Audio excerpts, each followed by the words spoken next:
19 h, le mouvement du peuple pour le progrès va à la rencontre de ses militants de la Boucle du Monde et des Ballets, des assemblées générales pour faire le point des structures à la base. Il s'agit aussi pour les leaders du MPP dans ces provinces de promouvoir la cohésion sociale. Images et commentaires en début de journal. Également dans cette édition, l'installation timide de la campagne agricole dans certaines localités de Gawa. À Tonkar-Lamine par exemple, les pluies sont irrégulières. Seuls les bas-fonds sont pour le moment mis en valeur et les inquiétudes des producteurs ne s'arrêtent pas là. Ils craignent un retour des chenilles sur les plants de maïs, mais aussi le retard dans la distribution de l'engrais. Voilà pour le sommaire de cette édition des 19 h. Madame, Monsieur, bonsoir. L'administration des épreuves écrites du certificat de qualification professionnelle CQP session 2019 ont débuté aujourd'hui même sur l'ensemble du territoire. À Fadangourman, cette filière sont réservées pour les 406 prétendants à ce diplôme professionnel et le top départ est donné au centre de l'Agence nationale pour l'emploi de Fada. Le reportage est signé Mathias Ninkema et Mahamadi Ouedraogo. Appel et vérification d'usage de la présence des candidats qui sont à la quête du certificat de qualification professionnelle CQP session de 2019. En attendant le début des épreuves, l'angoisse se lit sur les visages des candidats au centre de l'Agence nationale pour l'emploi ANPE de Fadangourman. Occasion pour les autorités régionales d'apporter leur soutien moral à ces candidats. Ça traduit la volonté du gouvernement d'organiser ces filières qui font la grande partie des métiers, du corps de métiers que nous retrouvons un peu partout. Et on a commencé par prodiguer des conseils aux candidats afin qu'ils se départissent de la peur. La peur peut handicaper. Il faut se départir de l'esprit de la fraude, compter sur ses propres forces. Et aux examinateurs également, on a donné des conseils utiles pour que les choses se passent dans de bonnes conditions. Répartis dans 6 centres de composition, les 406 apprenants des centres de formation professionnelle de l'Est vont faire valoir leurs connaissances théoriques et pratiques. Bon, c'est vrai qu'au niveau des jurys, nous déplorons quelques absences, mais ça c'est propre à tout examen. Sinon, de façon générale, ça va. Il n'y a pas de problème particulier. En tout cas, nous pensons que la façon dont les choses ont commencé, si ça doit se poursuivre comme ça, en principe, les résultats doivent être satisfaisants. Dans la région de l'Est, les métiers retenus pour le certificat de qualification professionnelle CQP session de 2019 sont la mécanique auto, la mécanique 2 roues, l'électricité bâtiment, la menuiserie métallique, la coupe-couture et la coiffure. Les échéances électorales de 2019-2020 s'avancent à grands pas. Il faut affiner les stratégies pour une victoire éclatante. Le MPP entend aller au bout de ses objectifs. Ces militants de la Boucle du Monde étaient en Assemblée générale ce 9 mai à Dédougou pour faire le point de ces structures et se donner des idées pour 2020. Lassina Ouattara et Karim Ouedraogo nous font le point de la rencontre. Ici, à Dédougou, la délégation du Bureau national du mouvement du peuple pour le progrès MPP a fait le constat sur l'installation des nouveaux bureaux du parti à la base. Avec les militants venus des 7 communes que compte la province du Mouhoun, ils ont parlé de la vie du parti et des stratégies électorales pour les élections à venir.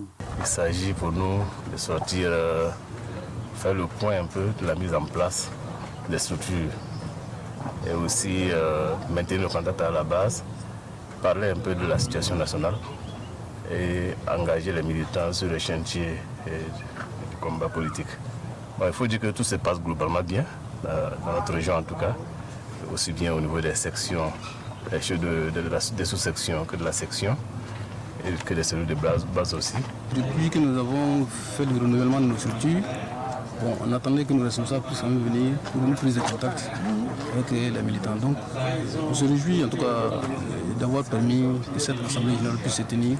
Cette rencontre a été une occasion pour la délégation d'évoquer la situation sécuritaire au Burkina Faso. Et nous pensons qu'avec l'accompagnement de toute la population, avec le sens élevé du dialogue de toutes nos populations, nous allons arriver à bout de ce phénomène bien sûr, on va perdre quelques plumes, certainement. Mais nous pensons que si nous sommes vraiment soudés et que nous évitons certains langages guerriers et que effectivement nous cultivons la cohésion, nous pourrons effectivement arriver à bout de ce phénomène. À tour de rôle, les responsables des structures du parti à la base ont fait le point sur les différentes réalisations faites dans leurs localités respectives. Un bilan jugé satisfaisant selon la délégation. Même rassemblement des militants du MPP dans les Balais ce dimanche, des militants prêts à mener la lutte aux côtés de leur leader pour une victoire en 2020. Mais avant, il faut s'assurer que le parti se porte bien dans cette localité et c'est ce que le coordinateur régional du MPP de la Boucle du Monde s'est attelé à vérifier. Le reportage avec Yves Ramba, Edouard Ouedraogo et Christophe Traoré. Le bureau politique national du Mouvement du Peuple pour le Progrès, MPP, veut s'assurer de la mise en place effective des structures de base du parti dans la province des Balais. Ici, à Boromo, à travers cette assemblée générale, le secrétaire provincial dresse le bilan. Au niveau de la province des Balais, les sous-sections étaient toutes mises en place, les structures spécifiques sont mises en place, les anciens c'est fait, les structures communales tout est mis en place. Alors, bien sûr que sur le terrain, il y a toujours un travail de mobilisation qui se met à ces différentes structures qui ont été mises en place, qui sont entièrement satisfaits de cette mobilisation pour le travail que nous avons fait. À la sortie de cette rencontre, la délégation du bureau politique national se dit satisfaite des instances mises en place. Voilà, donc nous avons fini avec le renouvellement, nous sommes venus échanger avec nos militants, nos responsables. Et pour une AG, vous avez constaté que la mobilisation était merveilleuse, était très grande. Je voudrais profiter de votre micro pour féliciter et encourager l'ensemble de nos militants dans la province des Balais pour ce travail remarquable. Je peux vous dire que nous repartons rassurés du travail qui a été fait, de la mobilisation. Au cours de l'Assemblée générale, les maires élus sous la bannière du parti ont également dressé un bilan de leur gestion communale aux participants. Pendant ce temps, à Waïguya, plusieurs personnes échangent autour de la culture et la cohésion sociale. C'était à la faveur d'une conférence sur les 100 ans de la Haute-Volta. Vous le savez, la Haute-Volta qui a été créée en 1919. La célébration du centenaire a concerné les 13 régions du Burkina.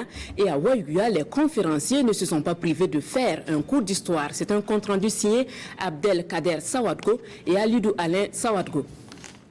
Histoire de la région du Nord, culture et cohésion sociale. C'est sous ces deux thématiques que s'est tenue la conférence publique du centenaire de la Haute-Volta dans la région du Nord. Deux panels qui ont permis aux conférenciers de retracer l'histoire de la région, la politique et l'esprit de développement des grands hommes qui ont marqué cette histoire. Je prends d'abord l'exemple de Bougourawa. Alors, lorsque il y a eu quelques petites mésententes entre lui et puis Gérard Kango Ouedraogo, ils ont fini, n'est-ce pas, par se réconcilier.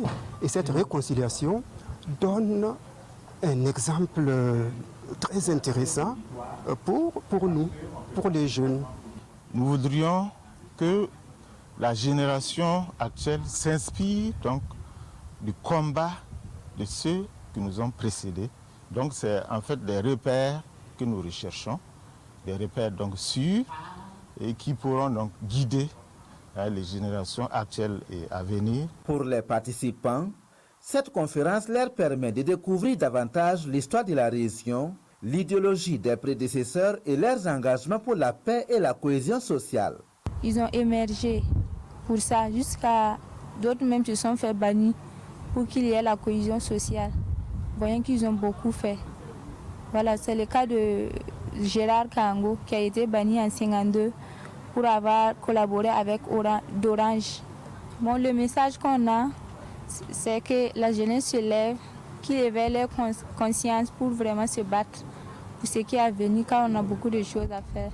À l'issue des conférences publiques dans les régions, l'histoire du pays sera réécrite par les historiens du pays pour les générations présentes et futures, selon les organisateurs du centenaire. Comme annoncé en titre, cette année, la campagne agricole s'installe timidement dans la commune de Gawa. Les pluies sont irrégulières, difficiles de mettre les terrains en valeur. À cela s'ajoute le retard dans la distribution des engrais et la crainte d'une apparition des chenilles lésionnaires. C'est le constat fait par Alassane Bani et Lambert Soma sur place à Gawa. Sur le site de ce bas-fond, situé dans le village de Tonka-Lamine, à environ 5 km de Gawa, ces paysans sont à la tâche. Objectif du jour, offrir un espace idéal aux jeunes plants de maïs pour leur croissance. Il y a de cela 15 jours que nous avons labouré le site et semé. Comme il y a de mauvaises herbes, je suis venu sarcler. Sur le même site, Oloyen exploite une superficie d'1,5 hectare sur laquelle il a semé de l'arachide, du riz et du maïs. Pour ce producteur, il accuse un retard par rapport à l'an passé. On est carrément en retard parce que l'année est passée et à cette fois-ci là, c'était bien donné, ça valait à ce niveau ainsi.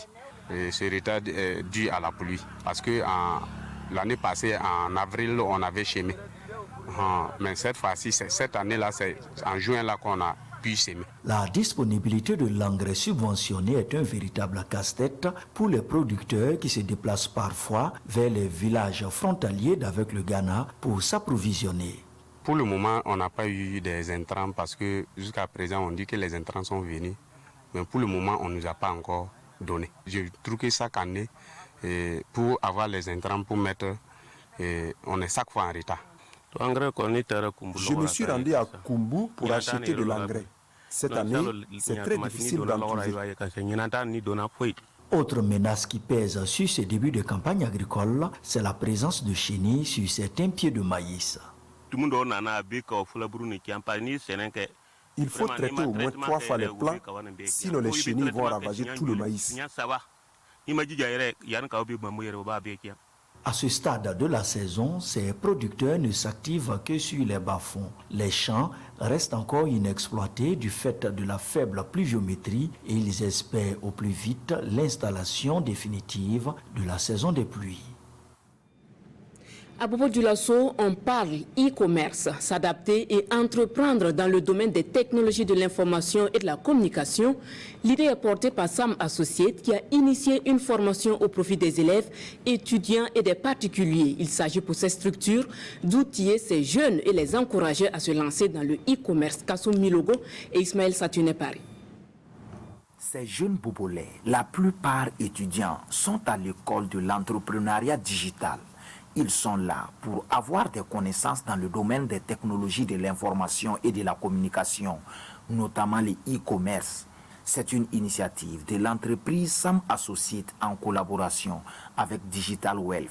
Comme le marché de l'emploi est saturé, voilà, donc nous avons envisagé de former les jeunes sur l'entrepreneuriat digital pour qu'ils sachent quels sont les avantages qu'on peut tirer sur le numérique. Donc la conférence porte sur le e-commerce et l'entrepreneuriat digital. Le conférencier, c'est un spécialiste en marketing digital. Donc il va les apprendre comment utiliser les réseaux sociaux, le digital pour tirer du profit. Et pour les professionnels, c'est comment ils peuvent utiliser le digital pour booster les ventes et pour faire connaître leur entreprise. Cette formation est appréciée ici à sa juste valeur par les bénéficiaires. Une formation qui permettra à certains de se lancer dans l'entrepreneuriat digital et à d'autres de se perfectionner. En tant qu'étudiante en licence de marketing et de communication aussi, et étant aussi une petite commerçante en ligne, l'idée de cette formation me paraît très intéressante parce que cela va me permettre d'acquérir plusieurs connaissances pour me permettre de m'améliorer sur mon commerce. Sam Associates est une jeune entreprise qui a vu le jour en mai dernier et cette activité est la première à son actif. Voilà qui met fin à cette édition de 19h. Merci de votre attention. Le journal de 20h avec Fousseni Kindo. Excellente soirée en compagnie des programmes de la RTB.